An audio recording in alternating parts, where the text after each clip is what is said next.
So here's a brief information about today's demonstration. As a closure of today's demonstration, it was organized by the Azerbaijanis Coordination Council and the Karabakh Committee, and our aim today was to condemn the Armenian military aggression and the fascist policy that they're having towards our Republic of Azerbaijan. And we are really hoping that the Stockholmians who was here with us and heard us, they are going to act and condemn together with us the Armenian aggression, the Armenian military aggression, and they're going to help us in order to get the Khojaly genocide recognized in all countries and at the Parliament of Sweden. And that was a brief information at the closure of today's meeting. The world shouldn't doubt that we can free our land from Armenia's occupation.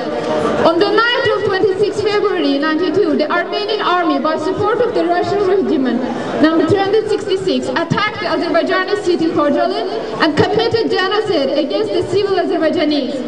During the attack, violating all international conventions, the whole city was ruined and its innocent civil population was massacred.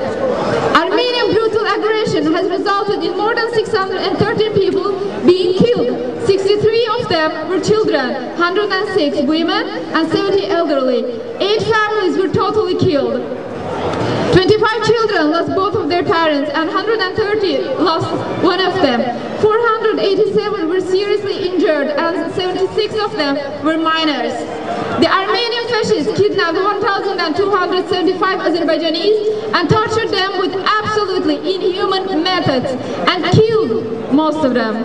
Azerbaijan, with the help of international organizations, succeeded to rescue some of them. But still today, we have no information about more than 150 of them. Human Rights Watch described the massacre in Khojaly as the biggest massacre up to date in the Nagorno-Karabakh conflict.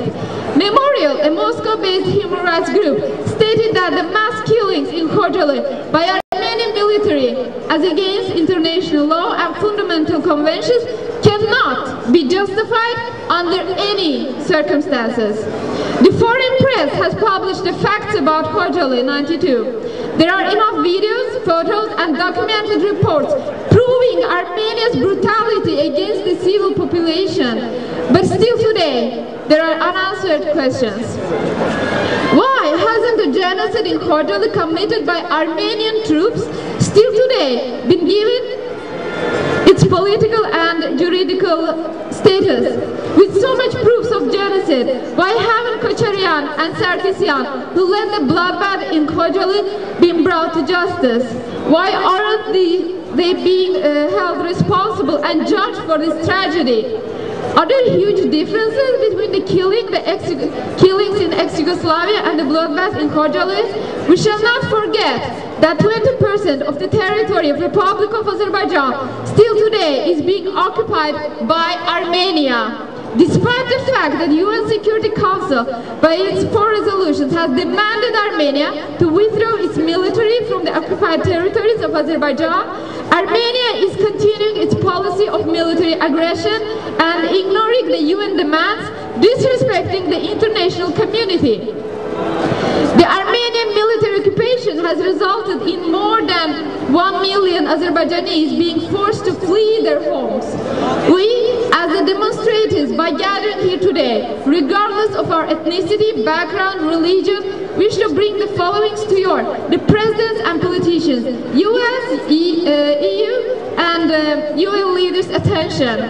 1. Ignoring a genocide creates new conditions for being repeated.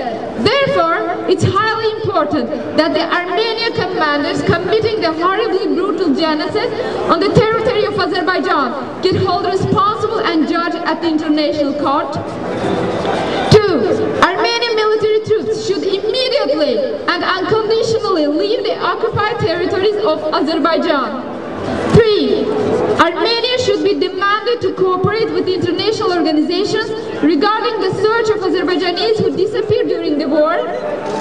4. Armenia must compensate to Azerbaijan for the economical damage it has caused.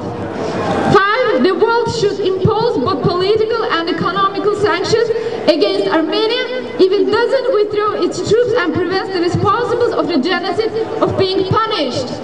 And sixth, the last point is, we, as Swedish citizens and as Azerbaijanis living in Sweden, ask the Swedish Parliament and the government to actively get involved in the solution process of the Nagorno-Karabakh conflict and stand for justice.